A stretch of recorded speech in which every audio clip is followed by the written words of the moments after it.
Hey guys, today we are starting the second part of basics of grammar. तो पहले part में मैंने आपको बताया था सेंटेंस, फ्रेज एंड क्लॉज में क्या डिफरेंस है. Sentence means something that is having subject and a verb plus complete sense. जो कंप्लीट सेंस दे सब्जेक्ट और वर्ब के साथ, that is your sentence. Second मैंने आपको बताया था क्लॉज. क्लॉज का मतलब जो कंप्लीट सेंस दे भी सकता है और जो कंप्लीट सेंस नहीं भी दे सकता, वो होता है आपका क्लॉज. एंड a clause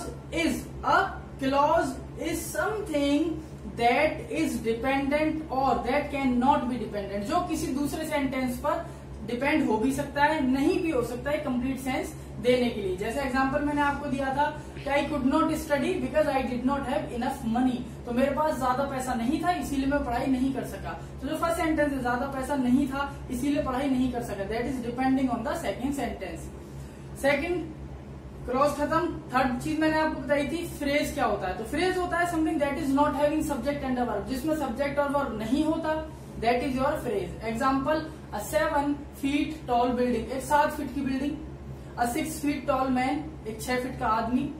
तो वो चीज जो आपको कंप्लीट सेंस नहीं देती, जिसमें वर्ब और सब्जेक्ट नहीं होते, दैट इज योर फ्रेज. अब एक जो काम की चीज थी वो ये है, तो काम की चीज ये है फ्रेज जो कंप्लीट सेंस नहीं देता, क्लॉज कंप्लीट सेंस देता भी है नहीं भी देता. तो एक फ्रेज क्लॉज नहीं हो सकता, लेकिन एक क्लॉज फ्रेज हो सकता है. एक क्लॉज तो फ्रेज हो सकता है, एक क्लॉज सेंटेंस भी हो सकता है, लेकिन एक फ्रेज क्लॉज हो ये जरूरी नहीं है. अब चलिए बात करते हैं सेकंड पार्ट की. बिल्कुल बेसिक से शुरू करते हैं. तो गाइस पहला टॉपिक है हमारा सब्जेक्ट. शायद कह सकते हैं ग्रामर की सबसे बड़ी बीमारी है, सबसे बड़ी बीमारी है, डिजीज है सबसे बड़ी. It is like corona virus. इसकी वैक्सीन ही नहीं बन के दे रही सब्जेक्ट और डूअर की. तो बात करते हैं अगर सब्जेक्ट की, तो सच बताऊं तो इसकी डेफिनेशन मेरे पास नहीं है, शायद किसी के पास नहीं है. सब्जेक्ट का मतलब अगर आपने पढ़ा है आज तक 10th 12th 11th लेवल तक, तो इसका मतलब आपको बताया गया कर्ता, मतलब जो काम को करने वाला होता है वही सब्जेक्ट होता है. पर ऐसा नहीं है.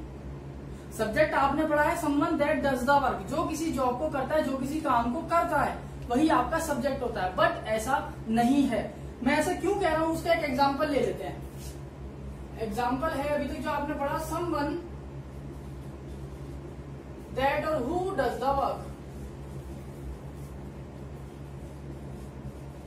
इट इज योर सब्जेक्ट और डूअर. डूअर का मतलब भी करता ही होता है, ये बुक में आपकी लिखा हुआ है. अब अगर बात करते हैं एग्जाम्पल की, तो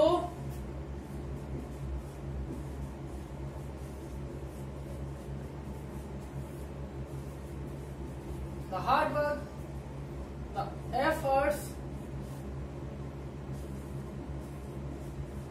did not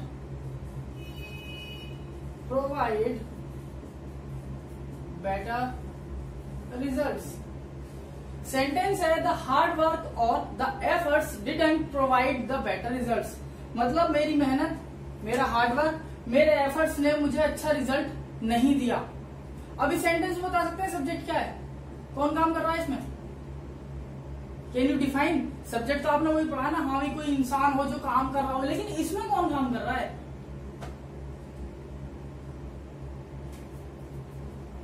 that is your subject. That is your subject. The hard work or the efforts, they are your subject. क्यों है ये सब्जेक्ट, कैसे है ये सब्जेक्ट, चलिए इसके बारे में बात करते हैं. तो बेसिकली आपको सेंटेंस में जो चीजें ढूंढनी होती हैं, first thing is your subject. अगर आपने सब्जेक्ट ढूंढ लिया तो आपका 70% गेम जो है वो ओवर हो जाता है. 70% खेल आप खत्म कर चुके हैं अगर आपको सब्जेक्ट समझ में आता है तो. सब्जेक्ट का मतलब होता है, चलिए मैंने मान लिया जो काम करता है वो सब्जेक्ट है, लेकिन ये लिविंग भी हो सकता है, ये नॉन लिविंग भी हो सकता है. सबसे काम की चीज यही है. सब्जेक्ट आपका लिविंग नॉन लिविंग दोनों हो सकते हैं. For example, the boys are playing. भाई लड़के खेल रहे हैं, मुंडे खेल रहे हैं. तो काम कौन कर रहा है यहाँ पर, ये बिल्कुल क्लियर है कि द बॉयज. ये हो गया आपका सब्जेक्ट या डूअर. डूअर का मतलब होता है जो काम करता है. जैसा सिंग माने गाना, सिंगर माने गाने वाला, सिंग मीन्स गाना, सिंगर मीन्स गाने वाला, ER लगा। प्ले मीन्स खेलना, प्लेयर मीन्स खेलने वाला, ER लगा। सिमिलरली डू मीन्स करना, तो डूअर मीन्स करने वाला। सिंग मीन्स गाना, ER लगा तो गाने वाला। प्ले मीन्स खेलना, ER लगा खेलने वाला। डू मीन्स करना, ER लगा करने वाला। तो जो आपका करने वाला होता है वही सब्जेक्ट होता है, लेकिन लॉजिक फिर वही है, सब्जेक्ट आपका लिविंग, नॉन लिविंग कुछ भी हो सकता है। अब अगर बात करते हैं सब्जेक्ट आपका नाउन की फॉर्म में भी हो सकता है। चलिए अब बात करते हैं थोड़ा सा इसी चीज के बारे में, लिविंग और नॉन लिविंग के बारे में। तो जो यहाँ पर आपके एफर्ट्स हैं, जो आपका हार्डवर्क है, ये हुआ आपका यहाँ पर सब्जेक्ट या डूअर। अब आप बोलेंगे भैया इसने क्या काम किया, तो लॉजिक फिर वही आ जाता है, नॉन लिविंग। तो काम, हमारा जो काम खराब हुआ है, जो हमें बेटर रिजल्ट्स नहीं मिले, जो हमें बेटर रिजल्ट्स नहीं मिले, वो किसकी वजह से नहीं मिले, हमारे एफर्ट्स की वजह से।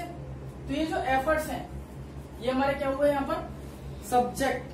और आसान भाषा में एक चीज और समझिए, जो आपके पूरे सेंटेंस में, जो पूरे सेंटेंस में आपके फंक्शन को डिसाइड करते हैं, पूरे फंक्शन को डिसाइड करते हैं, यानी पूरे सेंटेंस को जो चीज डिफाइन कर रही है वो आपकी हार्डवर्क है। अगर ये हार्डवर्क नहीं होगा तो रिजल्ट नहीं मिलेंगे ना। तो जो चीज पूरी, जो पूरी चीज सेंटेंस को डिफाइन करती है वही आपका सब्जेक्ट होती है।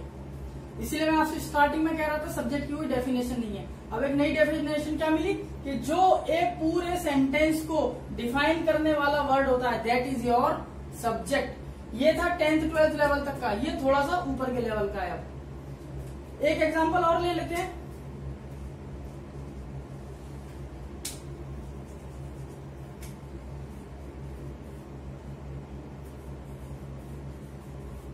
The demolition of a building left many people in lurch.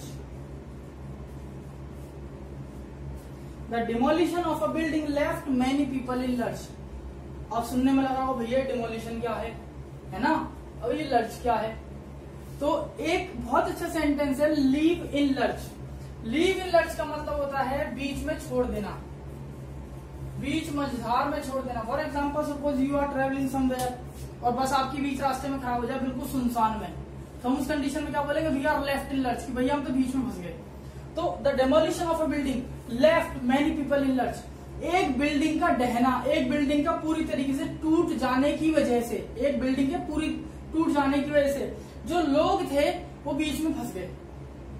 अब इस सेंटेंस में लॉजिक के हिसाब से अगर बात करते हैं तो सब्जेक्ट जो होता है वो आपके पीपल होने चाहिए, पीपल होने चाहिए ना भाई, क्योंकि आदमी ये लोग है तो ये सब्जेक्ट होनी चाहिए। बट बात वही आ जाती है, सब्जेक्ट आपका लिविंग और नॉन लिविंग दोनों हो सकते हैं। और सेकेंड चीज, जो इस पूरे सेंटेंस को डिफाइन करने वाली चीज है, पूरे सेंटेंस को जो चीज डिफाइन कर रही है वो क्या है, बिल्डिंग का गिरना, यानी द डिमोलिशन। वर्ब नहीं है ये, डिमोलिश पढ़ा तो आपने वर्ब ही होगा, लेकिन यहाँ ये वर्ब नहीं है, यहाँ डिमोलिश का है आपका सब्जेक्ट। क्यों, क्योंकि यही आपके पूरे सेंटेंस को, लोग बीच में क्यों छूटे, डिमोलिशन की वजह से। तो the demolition of a building left many people in lurch, मतलब बिल्डिंग का ढहना। तो इसी की वजह से पूरा सेंटेंस आपका बेस पर है, पूरे सेंटेंस किस पे डिपेंड है, डिमोलिशन पे। That's why it is your subject और डूअर।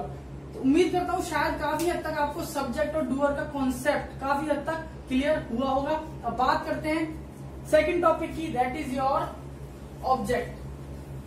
तो बात वही आती है ऑब्जेक्ट। अगर हम बात करते हैं ऑब्जेक्ट की, तो ऑब्जेक्ट का मतलब होता क्या है, मतलब कोई वस्तु, कोई व्यक्ति, यही पढ़ा है ना कि समथिंग दैट इज ऑब्जेक्ट। हमने पढ़ा है किसी व्यक्ति, वस्तु, स्थान को हम ऑब्जेक्ट कहते हैं, है ना। किसी वस्तु को, किसी व्यक्ति को, किसी स्थान को हम ऑब्जेक्ट कहते हैं। लेकिन कंडीशन एक फिर से आ जाती है, अब ये एक्टिव मोड में नहीं होता।